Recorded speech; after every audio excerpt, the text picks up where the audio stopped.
सीधा राज्यसभा का रुख करेंगे। कृषि मंत्री नरेंद्र सिंह तोमर अपना बयान दे रहे हैं। यह बात आती है हमारे प्रतिपक्ष के विद्वान वक्ताओं के मुंह से कि भाई आप तो ये कहते हैं कि सब मोदी जी की सरकार ने किया है और बाकी पिछली सरकारों ने कुछ भी नहीं किया। मैं इस मामले में ध्यान दिलाना चाहता हूं और यह कहना चाहता हूं कि इस प्रकार का आरोप लगाना उचित नहीं है। नरेंद्र मोदी जी ने सेंट्रल हॉल के अपने पहले भाषण में, जब उनको नेता पहले कार्यकाल में चुना जा रहा था तब भी, और 15 अगस्त के लाल किले से दिए जाने वाले उद्बोधन में भी उन्होंने यह कहा था जोर देकर कि मेरे पूर्व की जितनी सरकारें हैं उन सब सरकारों का योगदान देश के विकास में अपने अपने समय पर रहा है। और इसलिए इतनी बड़ी लोकतांत्रिक यात्रा और इतना बड़ा देश और उसकी प्रगति, उस मामले में ऐसा सोच न तो नरेंद्र मोदी जी का है और ना ही नरेंद्र मोदी जी की सरकार का है और ना आने वाले कल में रहेगा। लेकिन स्वाभाविक रूप से यह तो सच है कि जो काम नरेंद्र मोदी जी के कार्यकाल में होगा, जिस ऊर्जा से होगा, जिस गति से होगा, जिस पारदर्शिता से होगा, दृढ़ संकल्प से होगा, तो उसका उल्लेख तो हम लोग भी करेंगे और आप भी हाउस में नहीं करोगे, लेकिन व्यक्तिगत बातचीत में तो आप सबको भी एहसास होगा ही कि ठीक हो रहा है। तो इसलिए इस प्रकार का सोच मुझे लगता है उपयुक्त नहीं है। प्रधानमंत्री नरेंद्र मोदी जी की सरकार गांव, गरीब और किसान के लिए पूरी तरह प्रतिबद्ध है और आने वाले कल में भी प्रतिबद्ध रहेगी। मैं गांव से ही अपनी बात को शुरू करना चाहता हूं। आपको ध्यान होगा जब 13वां फाइनेंस कमीशन आया था, उस समय फाइनेंस कमीशन की रिकमेंडेशन के अनुसार मंत्रिपरिषद जो तत्कालीन थी उसने मंजूर किया था कि देश की 2.5 लाख पंचायतों को 65,000 करोड़ रुपया 5 साल में मूलभूत की राशि उपलब्ध कराई जाएगी। मोदी जी की सरकार आई तो 14वें फाइनेंस कमीशन की रिपोर्ट आई। फाइनेंस कमीशन ने रिकमेंड किया कि पंचायतों को 2,292 करोड़ रुपया दिया जाना चाहिए। सरकार बनी थी, स्वाभाविक रूप से सरकार के मन में यह बात रहती कि पैसा अगर हमारे हाथ में रहेगा तो हम ज्यादा कुछ योजनाएं बना सकेंगे, खर्च कर सकेंगे। लेकिन उस समय मोदी जी ने दोनों रिकमेंडेशन हूबहू स्वीकार की। एक तो ग्राम पंचायतों को 2,292 करोड़ रुपया ग्राम पंचायतों के लिए, और जो राज्यों को 32% दिया जाता था उसके स्थान पर 42%। और मुझे ध्यान है उस समय कैबिनेट में कई लोगों ने अपने अपने विचार रखे थे। तो मोदी जी ने कहा था कि देखिए, गांव का विकास करना है तो पैसा गांव में पहुंचना चाहिए और केंद्र से ज्यादा अच्छी पहचान राज्य अपने क्षेत्र की समस्याओं के लिए कर सकते हैं। वो समस्याओं के नजदीक हैं, निराकरण उनके हाथ में है, और अगर पैसा उनके पास रहेगा तो वो अच्छी योजनाएं बना सकेंगे। और जब राज्य आगे बढ़ेंगे तभी देश आगे बढ़ेगा। इस भावना के अंतर्गत 32 से 42% पैसा उस समय देना स्वीकार किया था। और मुझे कहते हुए प्रसन्नता है कि अब तो 15वें वित्त आयोग की रिपोर्ट भी आ गई है और 15वें वित्त आयोग ने 2,36,850 करोड़ रुपया ग्राम पंचायतों को देने का रिकमेंडेशन किया है। उसको मंत्रिपरिषद ने स्वीकार कर लिया है। 70,000 करोड़ रुपया नगरीय और ग्रामीण क्षेत्र के निकायों के लिए, स्वास्थ्य के लिए देना उन्होंने रिकमेंड किया है। उसमें ग्रामीण निकाय के लिए 43,000 करोड़ रुपया लगभग है। तो ग्रामीण क्षेत्र में अब इन 5 सालों में ग्राम पंचायतों के माध्यम से 2,80,000 करोड़ रुपया व्यय होगा, जिसका परिणाम ग्रामीण विकास के रूप में आएगा।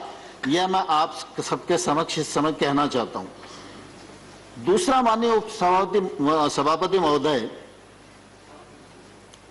ग्रामीण क्षेत्र में हम सब जानते हैं, यहाँ बहुत सारे हमारे साथी बैठे हैं जो गांव में रहने वाले हैं, और गांव में चाहे आबादी के क्षेत्र में हमारा मकान बना हो, चाहे कोई भी संरचना हमने अपने रहने के लिए अपने खेत में बनाई हो, उसका मालिकाना हक किसी के पास नहीं होता था। जो खेती की जमीन है, हम उसके भूमि स्वामी होते थे, उस जमीन पर हम लोन ले सकते थे, उसको गिरवी रख सकते थे, उसका मालिकाना हक हमारे पास था। लेकिन अगर उस जमीन पर कोई बिल्डिंग बनी है, उसका हक और मालिकाना स्वतः किसी को भी प्राप्त नहीं था। मुझे कहते हुए प्रसन्नता है कि गत वर्ष पंचायती राज दिवस के अवसर पर हमने प्रधानमंत्री जी को अनुरोध किया और स्वामित्व नामक स्कीम प्रारंभ की, जिसको 6 राज्यों में हम लोगों ने पायलट किया और लगभग 1,47,000 लोगों को अभी तक मालिकाना हक दिया जा चुका है। और मुझे कहते हुए प्रसन्नता है कि वित्त मंत्री जी ने इस बजट में इस स्कीम को 6 राज्यों के अतिरिक्त अब पूरे देश में प्रभावी कर दिया है, पैसा देना स्वीकार कर लिया है। अब गांव में रहने वाला भी कोई नागरिक जिसका अपना मकान मालिकाना हक का नहीं है, उसको इस योजना के अंतर्गत सर्वे करके राज्य सरकार को अवगत कराया जाएगा। राज्य सरकार उसको मालिकाना हक प्रदान करेगी।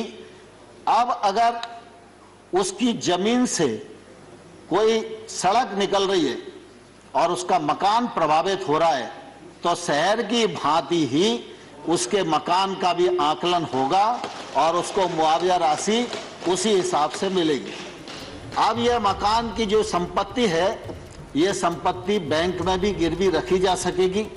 अगर कोई परिवार अपने बाल बच्चों को आगे काम शुरू कराना चाहता है, उसके लिए वो ऋण लेना चाहता है, तो यह संपत्ति उसके काम भी आएगी। यह एक बड़ी योजना भारत सरकार ने इस दौरान ग्रामीण क्षेत्र के लिए प्रारंभ की है।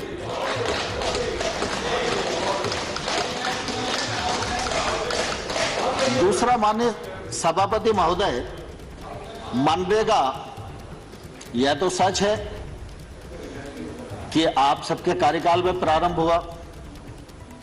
फिर यह भी बात कही जाती है कि कुछ लोग कहते थे कि मनरेगा गड्ढों वाली योजना है। तो आप भी इस बात को अच्छे से जानते हो, हम भी इस बात को अच्छे से जानते हैं कि भाई जब तक आपकी सरकार थी तब तक निश्चित रूप से उसमें गड्ढा खोदने का ही काम होता था। लेकिन मुझे कहते हुए प्रसन्नता भी और गर्व भी है, शुरुआत आपने की, लेकिन उस योजना को परिमार्जित हमने किया। और आज मैं यह गर्व के साथ कह सकता हूं कि मनरेगा के अंतर्गत बनने वाली लाखों जो संरचनाएं हैं, उनको जियोटैग करने का काम किया। मनरेगा के मजदूर को उसके अकाउंट में पैसा जाए मजदूरी, केंद्र सरकार से यह सुनिश्चित किया। और मनरेगा बहुआयामी बने, बहुउपयोगी बने। मनरेगा सिर्फ लोगों को अकेला रोजगार देने का ही काम ना आए, रोजगार तो व्यक्ति को मिले ही, लेकिन ऐसी संरचना बने, किसी गरीब आदमी के यहाँ कैटल शेड बन जाए तो पशुपालन के लिए उसको काम आएगा, उसकी ताकत बढ़ेगी। छोटा मोटा गांव में तालाब बन जाए तो जल रुकेगा, उससे जल का संवर्धन होगा। तो मनरेगा को हम लोगों ने परिमार्जित किया, मनरेगा में निरंतर पैसे को बढ़ाया। और जब पिछले बार कोविड का संकट आया तो 61,000 करोड़ का बजट था, उस बजट को बढ़ाकर 1,11,500 करोड़ रुपया देना सुनिश्चित किया। तो मनरेगा के माध्यम से 10 करोड़ से अधिक लोगों को रोजगार मिला। 324 लाख करोड़ मानव दिवस सृजित हुए और मनरेगा के माध्यम से निश्चित रूप से जो ठीक उपयोग किया जा सकता था वो करने का प्रयास भारत सरकार ने किया। अभी माइग्रेंट लेबर की भी बात आई, तो मनरेगा ने भी यह सुनिश्चित किया कि माइग्रेंट लेबर को रोजगार मिले और फिर प्रधानमंत्री जी ने गरीब कल्याण रोजगार अभियान भी संचालित किया। इस अभियान के अंतर्गत 50,000 करोड़ रुपए का प्रावधान किया गया और इसके माध्यम से भी बड़ी मात्रा में रोजगार के अवसर खुले और लोगों को रोजगार मिला।